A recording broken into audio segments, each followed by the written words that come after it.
The Great Hall of the Galactic Council stretched far into the distance. Thousands of alien beings filled the seats, their voices creating a noise that echoed off the tall walls. Ambassador Richard Cole stood in the center of the room. His hands were steady at his sides, but his heart was beating fast. He knew what was coming. Everyone knew what was coming. The Vrexian leader stood up. His 6 arms moved as he spoke. His voice came through the translator machines clearly. Humanity has broken our laws 17 times. They have gone into space where they should not go. They have built weapons that are too powerful. They refuse to follow our rules. Richard wanted to speak, but he waited. Above him, floating screens showed images and data. Everything humanity had done was being shown. But the Council was not showing the whole truth. They did not show why humans had built those weapons. They did not show the attacks that came first. Humans are too dangerous, said the Zeltharian speaker. Her body was made of crystal that shined in the light. They cannot be trusted. They are too aggressive. We have seen this before with the Krell. We lost 12 star systems because we waited too long. We cannot make that mistake again. Richard finally spoke. His voice was calm but strong. We are not like the Krell. Everything we did was to protect ourselves. The Krell attacked our colony on New Terra. 3,000 people died. The Hagran took our people as slaves. We defended ourselves. We followed your laws while doing it. You went beyond our laws, the Vrexian leader said. His voice was cold. The Council has made its decision. Humanity is exiled. You have 30 days to leave all Council space. Take your ships, your people, everything. After 30 days, any human ship we find will be destroyed. No warnings will be given. The vote happened quickly. Almost everyone voted yes. Only one alien voted differently. She was from Talax and she looked sad. Her cat-like face showed regret. But one vote could not change anything. Richard sent one last message before he left. We will leave as you order. But remember this day, you chose to be afraid instead of being friends. We offered you our help and you pushed us away. Remember that. The human fleet gathered at the edge of Council space exactly 30 days later. 300 ships waited there. Some were large colony ships carrying families and children. Others were cargo ships filled with supplies. A few were military ships ready to protect the others. 17 billion humans lived on the planets and stations they were leaving behind. Captain Andrew Hayes stood on the bridge of his ship, the Endeavour. He watched the last human base turn off its lights. Next to him, Lieutenant Lisa Morgan checked the navigation systems. Her fingers moved quickly over the controls. All ships are ready, Captain, she said. Her voice was quiet. Andrew looked at the space behind them. They were leaving behind 200 years of work. All the exploring they had done. All the friends they had made. All the homes they had built. Now they had to start over. Take us forward, he ordered. Set course for the frontier expanse. We need to find a new home. The fleet moved forward into the darkness. The Council space behind them grew smaller and smaller until it disappeared. Ahead of them was space that no one had explored. Even the old alien races were afraid to go there. But humans had no choice now. In the Council Hall, the aliens celebrated. They believed they had solved a problem. The dangerous humans were gone. Now the galaxy would be safe. They told each other this again and again. The Vrexian leader spoke to the others. We have done the right thing. Humanity was becoming too powerful. In a few more years, they might have challenged us. Now they are gone and we can continue in peace. The Zeltharian agreed. The Council will be stronger without them. We have maintained order for 50,000 years. We do not need aggressive species disrupting that order. Only Ambassador Solara from Talax remained quiet. She had voted to let humans stay. She had seen something the others had not seen. Humans were different, yes. They were aggressive, yes. But they were also loyal. They kept their promises. They helped those who needed help. The Council was making a mistake, but no one wanted to listen to her. The human fleet traveled for weeks. They moved through empty space looking for a place to stop. Captain Andrew Hayes met with the other ship captains every day. They talked about where to go and what to do. We need to find planets fast, said Captain Linda Foster. She commanded a scout ship called Pioneer. We have enough food for maybe 2 years if we are careful. After that, we must be growing our own food on planets. The problem is the Council exile rules, said Admiral Kate Reynolds. She was the military commander of the fleet. We cannot settle on any planet that shows signs of intelligent life.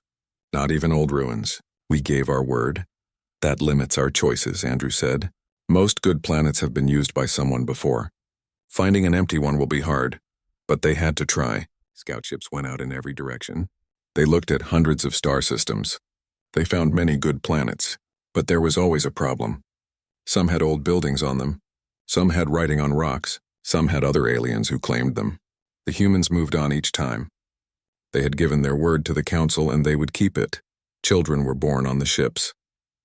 Babies who would never remember the planets their parents had left behind. Parents tried to make life normal for them. Teachers held classes. Doctors took care of everyone. Engineers fixed things that broke. Everyone worked together because they had to.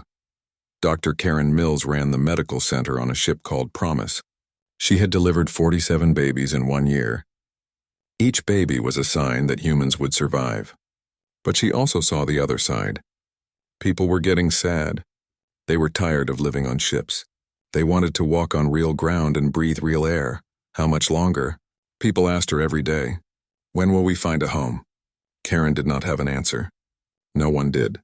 They just kept moving forward into the unknown. Behind them, the council went on with their normal lives. They had already forgotten about the humans. The dangerous problem was gone, they thought. Everything was safe now. They had no idea how wrong they were. They had no idea what was coming. And they had no idea that they would need those dangerous humans very soon. The frontier expanse stretched out like an endless ocean of stars. The human fleet had been traveling for 3 years now. Every day was the same. Wake up, check the systems, look for new planets, go to sleep, then do it all again. People were getting tired, but they could not stop. Commander Julie Peterson sat at her station on the Discovery. She looked at data from the probe ships. There were so many numbers and charts. Next to her, Greg Turner pointed at a yellow star on the screen. "This one looks good," he said. He made the image bigger. "The third planet from the sun is perfect. It has air we can breathe. It has water. We do not see any intelligent life." Julie nodded, but she did not smile. "We thought the same thing about Kepler 442. Then we found those old buildings and had to leave. The council rules say we cannot settle on any world with signs of intelligent species, even if they died thousands of years ago." "That seems unfair," Greg said.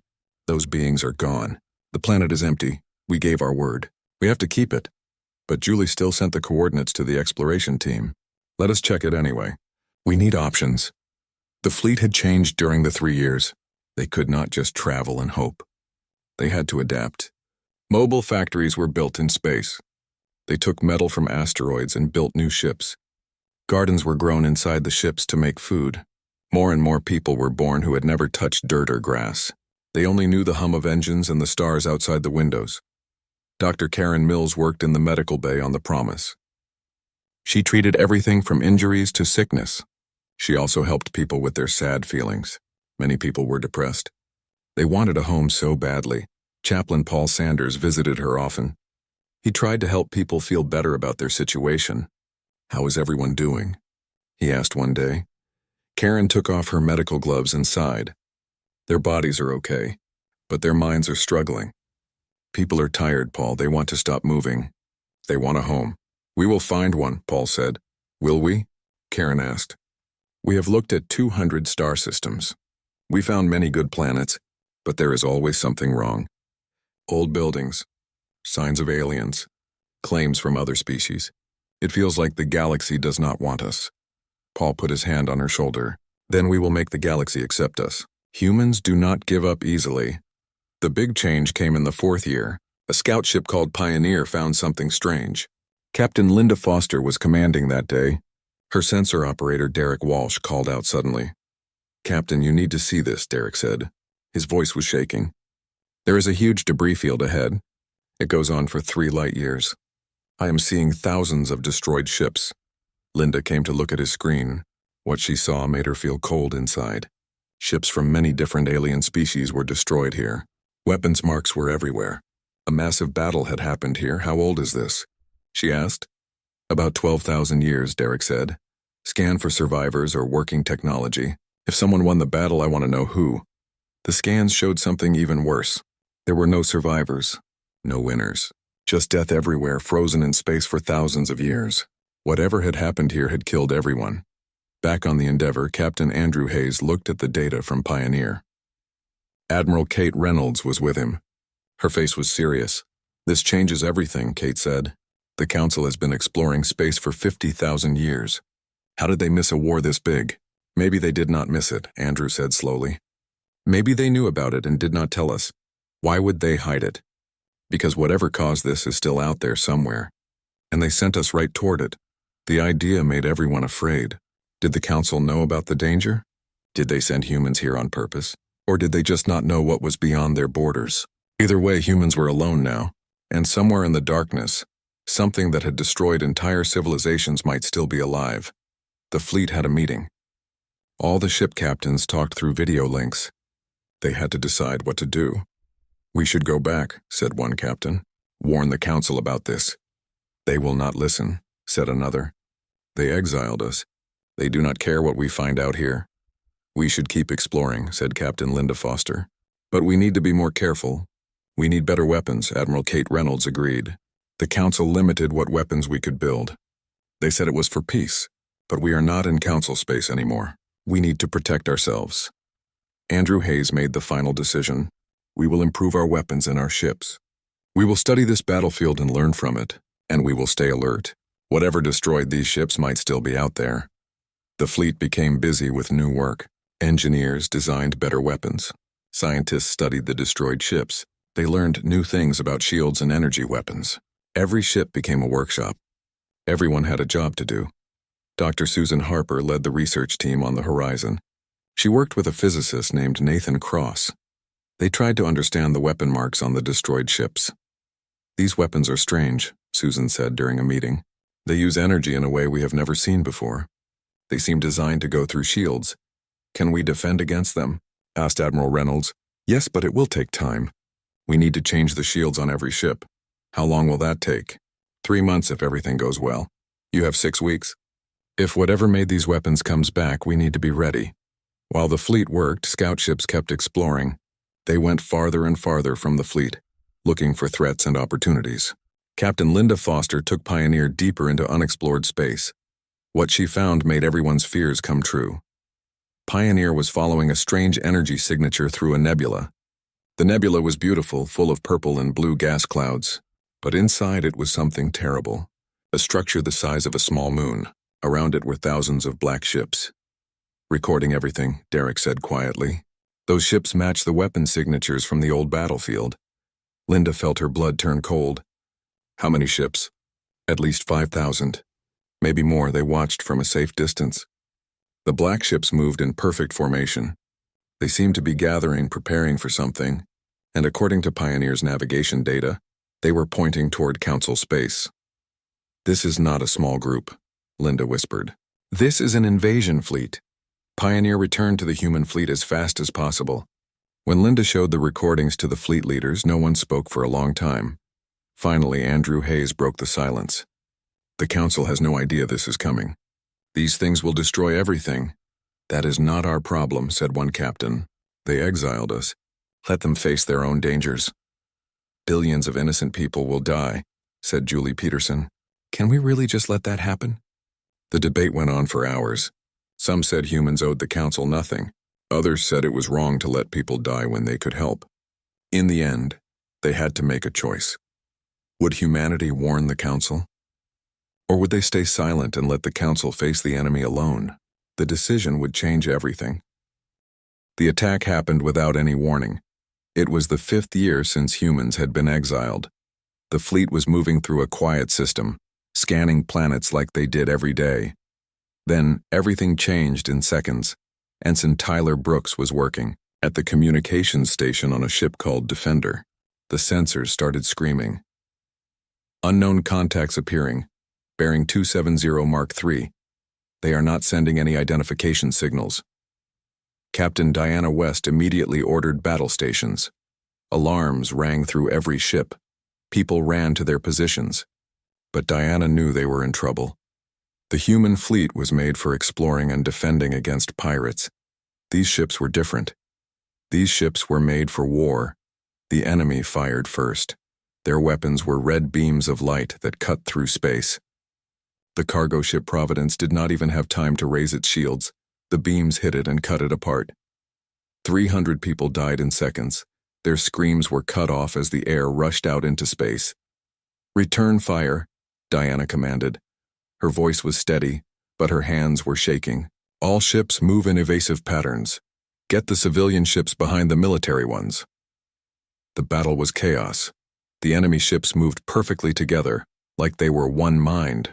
Their weapons went through human shields like they were not even there. But humans had learned a lot during their exile. They had built new weapons, they had improved their ships, they had prepared for danger.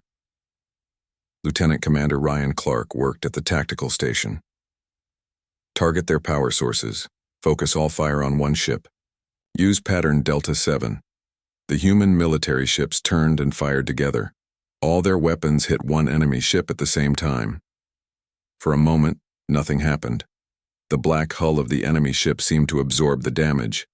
Then it cracked. Lines of light appeared on its surface. Then it exploded in a bright flash of blue and white energy. "First kill confirmed," Ryan reported. But he did not sound happy. They had destroyed one enemy ship, but they had lost 3 human ships to do it. The math was bad. If the fight continued like this, humans would lose. Admiral Kate Reynolds was watching from the Endeavour. She saw that they could not win this battle. "All ships, emergency jump. Use scatter pattern Omega. We meet at the backup coordinates in 72 hours. The human fleet broke apart and ran. Each ship jumped to different locations in space. The enemy ships tried to follow, but they could not chase everyone. Most of the human ships escaped, but 12 ships were destroyed. Over 4,000 people were dead. At the emergency meeting point, the survivors gathered around a brown dwarf star. The system was dark and cold. Ships floated in the darkness, damaged and scared. People held funeral services for those who had died. Families cried for loved ones they would never see again. Captain Andrew Hayes stood looking out a window on the Endeavour. He watched as the chaplains held services over video links. Admiral Kate Reynolds stood next to him, looking at tactical data on a tablet. "We need to understand what we are fighting," Kate said. "Those ships use technology I have never seen. Their weapons ignore our shields. Their engines move faster than light without leaving the normal signatures. If they attack us again with more ships, we are finished." "Then we need to catch up to them," Andrew said. He turned to face her. "We have been following the Council rules for too long. Limited weapons, restricted research, all because they were afraid of us. But they are not here anymore. And something out here wants to kill us." "You are talking about unrestricted military development," Kate said. "I am talking about survival. We have some of the best scientists and engineers in this fleet. Let us use them. No more limits, no more rules. We do whatever it takes." The decision was made. Humanity would no longer limit themselves. Every ship became a research station. Every engineer became a weapons designer. They studied the wreckage of the one enemy ship they had destroyed. They took it apart piece by piece. They learned what they could and invented what they could not learn. Dr. Susan Harper led the research on the horizon. She worked with Nathan Cross and a team of physicists. They tried to figure out how the enemy weapons worked. "These weapons do not really bypass shields," Susan explained to the fleet leaders. "They use a frequency that our shields are not made to block. It is like they knew exactly what our weakness was." "Can we fix it?" Admiral Reynolds asked. "Yes. But we need to change every ship in the fleet. It will take a lot of time and work." "How long?" 3 months at least. You have 6 weeks. Those things might come back any day." The fleet worked day and night. Engineers took apart shield generators and rebuilt them. Scientists tested new designs. Weapons experts created better guns and missiles. Everyone knew that their lives depended on this work. At the same time, scout ships went out to learn more about the enemy. They had to be very careful. They could not let the enemy see them. Captain Linda Foster and the Pioneer were the best at this dangerous work. Pioneer followed an enemy ship for 3 weeks. The enemy ship did not know it was being followed. It led them to the installation they had seen before, the massive structure in the nebula. This time, Pioneer got closer. They used special stealth technology that humans had invented. Derek Walsh operated the sensors, recording everything. "The structure is active," Derek said quietly. "I am seeing energy readings off the scale. And those thousands of ships we saw before, they are moving. They are forming up." Linda felt sick. "Where are they going?" Derek checked the navigation data. Then he checked it again because he could not believe it. "Captain, according to their heading, they are moving toward Council space." "How long until they get there?" "At their current speed, about 8 months. Linda made Pioneer return to the fleet immediately. When she showed the data to the leaders, everyone understood what it meant. The enemy was not just a threat to humans. They were a threat to everyone. An invasion force of thousands of ships was heading toward the Council. Admiral Kate Reynolds looked at the data for a long time. "We have to warn them." "Why?" asked one captain. "They exiled us. They called us dangerous. They threw us away. Now we should risk everything to save them." "Because it is the right thing to do," said Andrew Hayes. "Because billions of innocent people will die if we stay silent. Because we are better than what they said we were."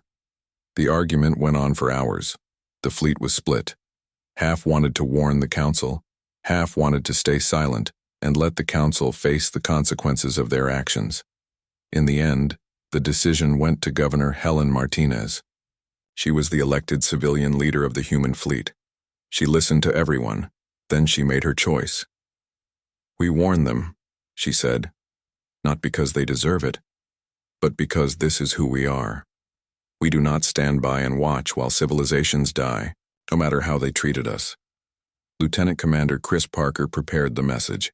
It contained everything humans had learned: the enemy numbers, their technology, their weapons, their course and speed, and most important, when they would arrive at Council space. Chris sent the message on all emergency frequencies. "This is the human Exodus fleet calling the Galactic Council. We have critical intelligence about a major threat to Council space. Please confirm you received this message. Humanity wishes to help defend all life in the galaxy." Then they waited. Would the Council listen? Would they believe the warning? Or would they think it was a human trick? The answer came 3 days later. But it was not from the Council. It was from a single ship that entered their system. A small Council scout ship. On the screen appeared a face that Richard Cole recognized. The Talaxian ambassador, the one who had voted against the exile. "I am Ambassador Solara," she said. "I convinced my government to check your warning before telling the full Council. What you are saying seems impossible. The Devourers have been extinct for 12,000 years." "The Devourers?" Andrew asked. "Ancient enemies of all life. They ate entire star systems. They turned living things into their ships and weapons. The Council fought them for 300 years. We finally beat them at a great battle 12,000 years ago. You found that battlefield." "We did. And we found them alive and building an invasion fleet." Solara's face showed fear. "If you are right, the Council is in terrible danger. The Devourers were only defeated because 200 species worked together. The modern Council is weak. We are not ready for war. Then get ready fast, and you will need our help. The Council will never let exiled humans back in. Too many will oppose it." Andrew leaned forward. "Ambassador, in 8 months politics will not matter. Pride will not stop the Devourers. You need warriors who have survived. You need us." The journey back to Council space took 3 weeks. The human fleet followed Ambassador Solara's ship, but they stayed far behind. They remained just outside the boundary lines that would trigger the Council's automatic defense systems. No one knew if the Council would shoot at them or listen to them. Ambassador Richard Cole prepared himself for the meeting. He was the same man who had stood in the Council chamber 5 years ago when humanity was exiled. Now he was going back. He put on his formal uniform and checked his appearance in the mirror. He looked older now. The years of exile had been hard. "Are you ready?" asked Captain Andrew Hayes. "No," Richard said honestly. "But we have to do this anyway." Richard's small shuttle approached the Council station. As he got closer, he could see the massive structure. It was beautiful and intimidating at the same time. Thousands of ships from hundreds of species docked there. It represented 50,000 years of civilization and cooperation, and it was all about to be destroyed if the Devourers were not stopped. When Richard entered the council chamber, the reaction was immediate and angry. Aliens jumped to their feet. Voices shouted in 100 different languages. The translator systems could barely keep up. "This is an outrage," the Rexian chancellor shouted. His 6 arms waved in anger. "Humans were exiled. Their presence here breaks council law. Guards should remove him immediately." Richard walked calmly to the center of the chamber. He did not look scared or sorry. He looked determined. "Council law will not matter if the Devourers destroy every world you claim to protect. I have evidence of an invasion fleet. Thousands of ships. They will reach your outer systems in about 7 months. "Lies," shouted someone from the upper seats. "Human deception." Richard pressed a button on his wrist device. The chamber's central display came to life. Video started playing. It showed the tracking data that Pioneer had gathered over months. It showed the analysis of the enemy technology. It showed the recording of the battle where humans had lost 12 ships. And finally, it showed the surveillance footage of the massive installation in the nebula, surrounded by thousands of black ships. The chamber became silent. Every eye watched the screens. The evidence was clear and terrifying. Then the silence broke into chaos. Everyone started shouting at once. "The Devourers were destroyed," the Zeltharian ambassador insisted. Her crystal body flashed with agitation. "This must be fake. Some human trick. Why would we create a fake threat?" Richard asked calmly. "We were exiled. What would we gain by coming back with lies?" "You want to return to council space," someone accused. "You are using fear to manipulate us." "We do not need your permission to exist," Richard said firmly. "We have survived 5 years without you. We have grown stronger. We came here because billions of innocent lives are at stake. If you want to ignore the warning, that is your choice. We will leave. But when the Devourers arrive, remember that we tried to help." The Vrexian chancellor called for order. It took several minutes for the chamber to quiet down. If this threat is real, the council must act immediately. But we need time to verify this intelligence. We need to prepare our defenses. We need to mobilize our fleets. "You do not have time," Richard said. 7 months is barely enough even if you start today. And you need humanity's help. We have fought these things.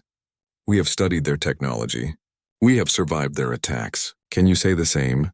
The debate that followed was fierce. Some council members wanted to reject humanity's help immediately. They said humans were trying to trick them. Others wanted more time to study the evidence. They said they needed to be sure before making any decisions. Only a small group, led by Ambassador Solara, argued that they should accept human help right away. "We do not have the luxury of debate," Solara said to the council. "If the humans are lying, we lose nothing by preparing our defenses. But if they are telling the truth and we do nothing, we lose everything." The choice is obvious. The Vrexian chancellor looked tired. He was old, even for his species. He had led the council for many years, but he had never faced a decision like this. The humans were exiled because they were dangerous. Now we are being asked to bring them back because they are dangerous. The irony is not lost on me. "Sometimes the knife that can cut you is the same knife that can protect you," said an old Talaxian proverb that Solara quoted. The vote was called. The chamber filled with light as each representative cast their vote electronically. Richard watched the count appear on the central display. For several minutes the numbers were almost even. Then slowly, fear won over pride. The final count was 62% in favor of accepting human help. But there were conditions. Humans would be auxiliaries, not full members. They would be limited to military operations only. They could not settle in council space. They could not trade freely. And after the Devourer threat was gone, their status would be reviewed again. They might be exiled a second time. Richard accepted the terms without argument. He knew that humanity was not coming back for membership or recognition. They were coming back because it was the right thing to do, and because if the council fell, the Devourers would eventually come for humanity too. "We accept your conditions," Richard said. "Human ships will arrive in council space within 1 week. We will take whatever assignments you give us. We will follow your commands. But know this, we are coming to save you. Remember that when this is over." Richard returned to the fleet and reported the council's decision. The reaction was mixed. Some people were happy that they could return to Council space. Others were angry about the conditions and restrictions. But everyone understood that they had to work together now. Admiral Kate Reynolds gathered the military commanders for a strategy meeting. The Council will give us the worst assignments, the most dangerous positions, the hardest battles. They will use us as cannon fodder if they can. Let them, said Captain Diana West. We will show them what humans can do. We will prove that exiling us was their biggest mistake. The human fleet began moving toward Council space. As they traveled, they continued to improve their weapons and shields. They trained for battle. They practiced coordinated attacks. They prepared for war. Captain Linda Foster and the Pioneer went ahead as scouts. They mapped out the Devourer fleet's movement. They identified weak points in the enemy formation. They sent all the data back to the human and Council fleets. The Devourers are moving faster than we thought, Linda reported. They will reach the outer Council systems in 6 months, not 7. The first system they will hit is Kelos. 3 billion people live there. The Council mobilized their fleets. Ships from 100 different species gathered at strategic points. But there was confusion and disagreement. Some species wanted to defend their own worlds first. Others wanted to attack the Devourers before they arrived. The Council had not fought a real war in thousands of years. They had forgotten how. The human fleet arrived at the edge of Council space exactly 1 week after Richard's meeting. They were met by a Council military coordinator. His name was Admiral Threx, a Carillion with blue skin and 4 eyes. You will take position at the Kilo system, Threx said coldly. You will establish a defensive line. You will hold that line no matter what. The Council fleets will support you from the rear. Andrew Hayes understood immediately. The Council was putting humans in front. They would face the first attack. They would take the most casualties. The Council ships would be safe behind them. Understood, Andrew said. We will hold Kalos, but we will need supplies and support. You will get what we can spare, Threx said. Then he closed the communication channel. Kate Reynolds shook her head. They are setting us up to fail. Then we will succeed anyway, Andrew replied. We did not come back to fail. We came back to win. The human fleet moved to the Kalos system. They set up defensive positions around the inhabited planets. They placed sensor nets throughout the system. They prepared every weapon. They checked every shield. They were ready. Dr. Susan Harper made a final breakthrough in the shield technology. I have calibrated our shields to block the Devourer weapons. It is not perfect, but it will help. How much will it help? Kate asked. Instead of their weapons going straight through, they will only do about 60% damage. It gives us a fighting chance. It would have to be enough, because in less than 6 months the Devourers would arrive, and humanity would face their greatest test. The warning came at 0400 hours. Lieutenant Sophie Graham was on night watch aboard the Defender when the sensors picked up the incoming fleet. Her hands moved quickly across the controls as she confirmed what she was seeing. 20 Devourer ships dropping out of faster-than-light travel at the edge of the Kilo system. Contact, Sophie reported, her voice steady despite her racing heart. 20 Devourer ships entering the system. Distance 4 light hours. Estimated time to inhabited worlds 4 hours. Captain Diana West arrived on the bridge within minutes. She had not been asleep. No one in the fleet had been sleeping well since they arrived at Kilos. They knew the attack was coming. They just did not know when. Wake everyone up, Diana ordered. All ships to battle stations. Formation Delta, we hold them here.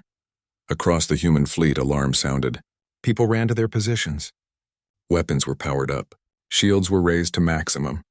In 4 hours, they would face the enemy that had killed so many of their friends and family members. The human fleet had 62 military ships at Kilos. Behind them were 15 Council ships, positioned near the planets. The Council had promised support, but everyone knew what would really happen. The humans would fight and die while the Council ships watched from safety. The 4 hours passed slowly. Diana used the time to review the battle plan one more time. They had practiced this scenario dozens of times. Every captain knew their role. Every crew member knew their job. They were as ready as they could be. Enemy ships are entering weapons range, Sophie reported. They are maintaining attack formation. No communication attempts. They never talk, Diana said quietly. They just kill. All ships, weapons free. Fire at will. The human fleet opened fire first. Railguns launched metal projectiles at incredible speeds. Energy weapons cut through space with beams of focused power. Missiles streaked toward their targets, their engines burning bright. The Devourers responded immediately. Their red energy weapons reached out, trying to tear apart the human ships, but this time was different. The new shields worked. When the Devourer weapons hit the human ships, they did not go straight through. They damaged the shields, weakened them, but did not instantly destroy the ships. Humanity had learned. Humanity had adapted. Shields holding at 40%, Sophie called out. Taking damage but stable. Return fire, concentrated bursts, Diana commanded. Target the lead ship. The battle became a deadly dance. The human ships moved and fired, moved and fired. They used tactics that the Devourers had never seen before. They spread out, then concentrated. They faked retreats, then ambushed. They fought with creativity and desperation. Lieutenant Commander Ryan Clark coordinated the fleet's movements from his tactical station. He had studied every second of footage from the previous battle. He knew the Devourer patterns. He knew their weaknesses. Enemy ship Delta 3 is showing power fluctuations, Ryan reported. Concentrate fire on that one, now. 5 human ships turned as one and fired everything they had at the damaged Devourer vessel. The combined firepower overwhelmed its defenses. The black hull cracked and exploded, 1 down, 19 to go, but the Devourers were learning too. They adjusted their tactics. They split their forces and attacked from multiple directions. The human fleet had to divide its attention. Ships took more damage. Systems began to fail. The cargo hauler Providence was hit directly by 3 Devourer ships. Its shields collapsed. Its hull was breached in a dozen places. Captain Jennifer Cole gave the evacuation order, but there was not enough time. The ship exploded, taking 240 people with it. Providence is gone, Sophie said quietly. Diana felt the loss like a physical blow. Jennifer had been a friend. They had served together for years. But there was no time to mourn. Continue the attack. We cannot let them through. The battle lasted 18 hours. The longest 18 hours of Diana's life. Ships were damaged and repaired and damaged again. People worked until they collapsed from exhaustion, then got up and worked more. The medical bays filled with injured crew members. The chaplains prepared bodies for burial. Admiral Kate Reynolds coordinated the overall defense from the Endeavour. She watched the tactical display as human ships fought and died. She made the hard decisions about which ships to send where and which positions to abandon. The Devourers are trying to go around our left flank, reported Captain Andrew Hayes. If they get past us, they have a clear path to the planets. Send the Griffin and the Aurora to intercept, Kate ordered. Tell them to hold position no matter what. The Griffin and Aurora were 2 of the smallest ships in the fleet. They were fast but lightly armed. They positioned themselves in the Devourer's path and opened fire. The enemy ships returned fire with overwhelming force. Both human ships took terrible damage, but they held their position. They did not move. They did not retreat. They fought until their ships were destroyed, but they bought time. Time for other human ships to reposition. Time to close the gap in the defensive line. The Devourers could not get through. As the battle continued, something unexpected happened. The Council ships began to move forward. Not all of them, but some. A Talaxian cruiser moved up to support the human line. Then a Zeltharian destroyer joined in. Then more. Ambassador Solara's voice came over the communication channel. Talaxian ships are moving to assist the human fleet. We will not hide while others die for us. Her words shamed some of the other Council captains. Not all of them, but enough. 8 Council ships moved forward and joined the battle. Their weapons added to the human firepower. Their presence encouraged the tired human crews. The turning point came when Dr. Susan Harper made a discovery. She was aboard the science vessel Horizon, analyzing the Devourer weapons even while the battle raged. I have found something, Susan transmitted to the fleet. The Devourer ships are connected. They share information instantly. If we can disrupt that connection, they will become less coordinated. How do we disrupt it? Kate asked. I can generate a jamming signal, but I need to get close, very close. That is suicide, Andrew said. Maybe, but if it works, we can win this battle. Kate made the decision. Do it. Defender and Pioneer will escort you. The Horizon with its 2 escort ships pushed through the battle toward the center of the Devourer formation. They took heavy fire. The shields on all 3 ships were nearly gone, but they kept moving forward. When they were in position, Susan activated her jamming device. The effect was immediate. The Devourer ships suddenly stopped moving in perfect coordination. They began to hesitate. They made mistakes. They fired on each other twice. The connection between them was disrupted. "Now," Kate commanded, "all ships full attack. Hit them while they are confused." The human and council ships surged forward. They concentrated their fire on individual Devourer vessels. One by one, the black ships exploded. The tide of battle turned. When the last Devourer ship was destroyed, the exhausted human crews barely had the energy to celebrate. 7 human ships had been destroyed. Over 3,000 people were dead. Many more were injured. But the Kalos system was safe. 3 billion people on the planets below had been saved. Captain Diana West sat in her command chair, too tired to move. Around her, the bridge crew was slumped at their stations. Sophie Graham had tears running down her face. They had won, but the cost was terrible.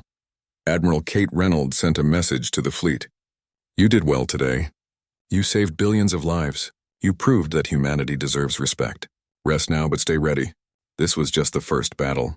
The main Devourer fleet is still coming." News of the Battle of Kalos spread through Council space quickly. The dangerous humans had held the line when everyone expected them to fail. They had saved a Council world that most species had already written off. They had fought with courage and skill that shocked the other species. In the Council chamber, opinions began to change. Not everyone, but some. The Vrexian Chancellor reviewed the battle reports with a troubled expression.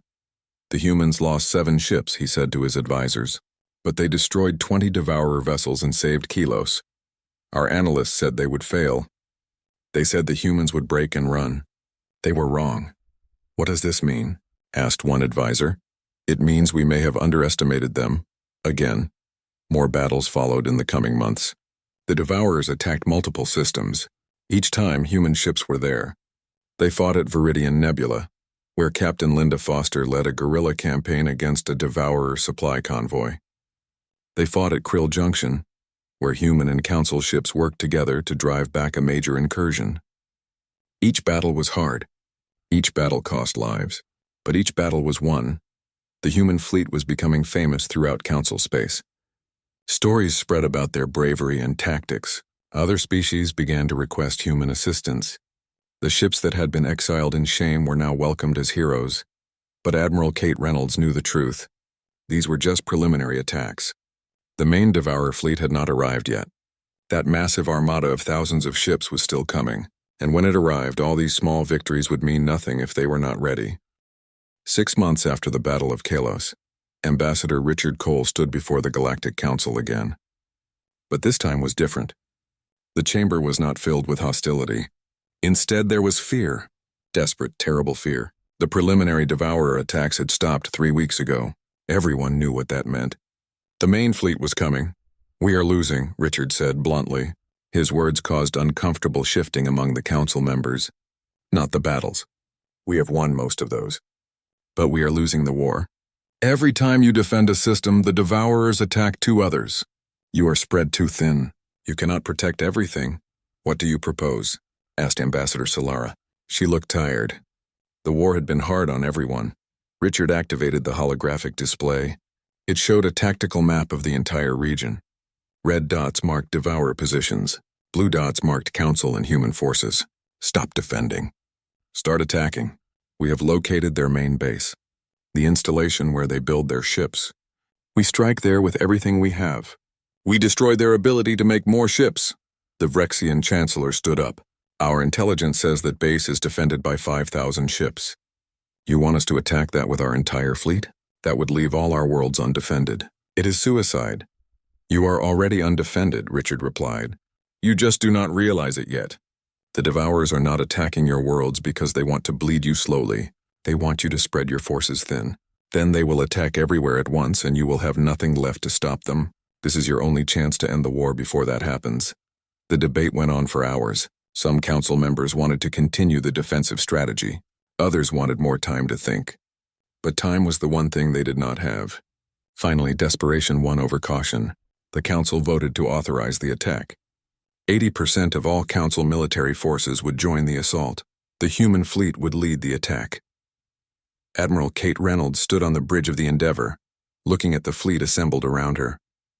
2,000 ships from 100 different species. It was the largest military fleet in recorded galactic history. Humans, Talaxians, Zeltharians, Vrexians, and dozens of other species all working together. All ships report ready, Captain Andrew Hayes said from his tactical station. Kate took a deep breath. This was it. Everything they had worked for. Everything they had fought for. It all came down to this one battle. Send the jump command. All ships jump on my Mark 321 mark. 2,000 ships jumped into hyperspace simultaneously. The effect was beautiful and terrifying.